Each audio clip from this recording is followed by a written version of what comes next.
Bonjour les amis. Pour notre second épisode, nous allons nous intéresser à la matière et ce qu'elle peut cacher comme mystère. Qu'elle soit sous forme de ressources présentes encore à notre époque comme les minerais, les plantes ou les différentes roches. Ou bien dissimulées, à l'exemple des alliages, en existe-t-il inconnus aujourd'hui et qui auraient pu être découverts anciennement, à l'exemple de la transmutation alchimique que nous allons traiter plus tard. En vient de même pour certaines plantes disparues aujourd'hui, qui auraient été utilisées déjà depuis la nuit des temps par les druides, soigneurs et coupeurs de feu. Quand on voit chaque jour la biodiversité unique de certaines zones forestières vierges du monde disparaître, tout comme l'effet du temps ou l'action de l'homme à détruire notre héritage passé, dû à l'incompréhension ou la peur de certaines vérités anciennes qui auraient pu anéantir les idéologies de l'époque. Cependant, un savoir ancien aurait pu être dissimulé, codé, ou enfoui, pour que seule une poignée de gens initiés puissent se transmettre dans le temps ce savoir oublié qui remonterait au premier rite de l'humanité. Alliage ancien. En 1973, un objet de type métallique aurait été retrouvé en Roumanie, à 10 mètres de profondeur. L'objet imposant fabriqué par l'homme et fossilisé, aurait pu être un outil ou une sorte d'engrenage. Plus mystérieux encore, l'objet métallique serait très léger. Des expertises ont été mises en œuvre pour déterminer l'âge et la matière de celui-ci. Les résultats des recherches dateraient la pièce à plus de 250 000 ans, et elle serait composée d'un alliage avec plus de 90% d'aluminium, sachant que l'alu aurait été historiquement découvert au XIXe siècle. D'autres traces d'un alliage qui aurait pu s'apparenter à l'aluminium, auraient été trouvées durant la Rome antique dans le passage du Satyricon de Pétrone, dont voici un extrait. Un ouvrier toutefois a réussi à faire une coupe de verre qui ne se brisait pas. Admis en présence de l'empereur, il la lui offrit, puis, cela faisant remettre, la jeta sur le dallage. L'empereur ne put s'empêcher de frémir. Lui, la ramassa bosselée comme du bronze, prit un petit marteau dans sa poche, et, sans s'émouvoir, répara le dégât parfaitement. Après quoi il se croyait déjà sur le trône de Jupiter, surtout quand il s'entendit demander « Y a-t-il un homme qui connaisse son procédé ?» Réfléchit. Personne. L'empereur alors lui fit couper la tête, car, la chose une fois connue, l'or et le sable auraient pour nous le même prix. Ce récit nous témoigne encore une fois la destruction d'un savoir incompris. D'autres versions de ce récit nous présentent une matière sous forme de verre malléable et incassable. Le mystère persiste. Orichalque. Sous la Rome antique, l'orichalque s'apparentait à un alliage parfait de cuivre, de zinc et de laiton. Selon Platon, il serait un métal pur qui aurait été utilisé par les Atlantes. Il serait le métal le plus précieux après l'or. Plus récent, en février 2017, 2 casques corinthiens, des amphores et 47 lingots ont été récupérés au large de Bulella, en Italie, découverts par une équipe de plongeurs du département aéronaval de la garde de Palerme. Les objets dateraient de plus de 2500 ans. Aurait-il eu un lien ou des échanges commerciaux avec les civilisations méditerranéennes antiques et les Atlantes? Le poignard de Toutankhamon. Le poignard fut découvert par Howard Carter en 1925 sur le torse du souverain de la 18e dynastie.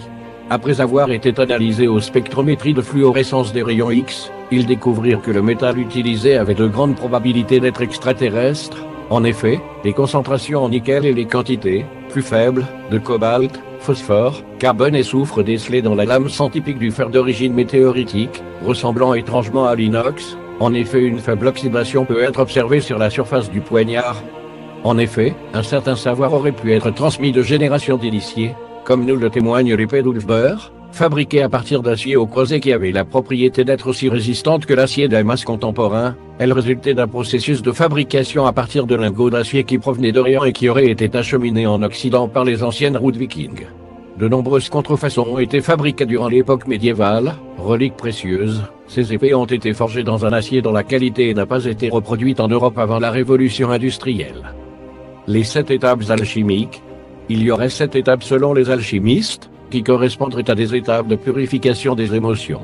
Caractérisées par différentes pierres, la première serait la métiste. Elle serait liée à la maîtrise de la peur et des émotions que celle-ci entraîne. Ce serait la couleur qui sépare le monde visible à celui de l'invisible. La deuxième serait la calcite orange, liée à l'écoute des autres. La troisième étape serait liée au cuivre. Elle serait liée à la couleur verte, la qualité à comprendre les autres, en arrêtant les conflits. La quatrième serait liée à l'or. Le bon côté serait l'altruisme et le don de soi, mais ce métal peut également avoir des côtés négatifs qui seraient l'ego et la vanité. La cinquième étape serait définie par le fer. Sa couleur est le rouge. Dépasser la violence qui nous habite pour ainsi pouvoir trouver la force de construire. La sixième étape serait liée à la couleur bleue. Recevoir la puissance de la lumière sans succomber au pouvoir.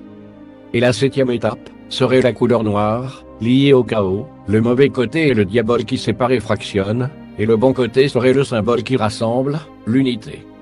Pour les alchimistes, le but de ces étapes serait de se purifier pour atteindre la plénitude de la lumière, convaincus de l'imperfection de l'âme humaine, remplie de soufre. Ainsi, ces étapes de passage entre l'ombre et la lumière seraient primordiales pour pratiquer l'alchimie. Il n'y aurait aucune séparation entre la matière et l'énergie, tout est énergie. L'univers est conscience avant d'être manifestation. Cette conscience universelle s'est fractionnée pour créer une conscience céleste, galactique et à différents regards, végétale, animale et humaine. Chaque conscience individualisée s'est dotée d'une vibration propre. Ainsi, chaque étoile, planète, montagne, matière en général, est dotée d'une vibration propre à elle.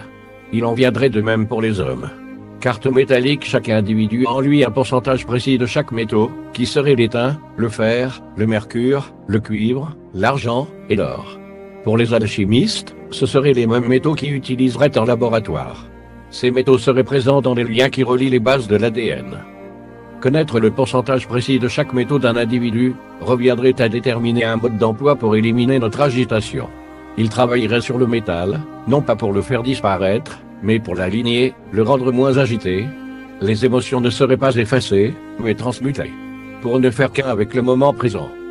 Ainsi, après toutes ces étapes, l'alchimiste serait fin prêt à venir travailler les matières, à l'exemple des travaux alchimiques sur l'antimoine que nous traiterons au prochain épisode.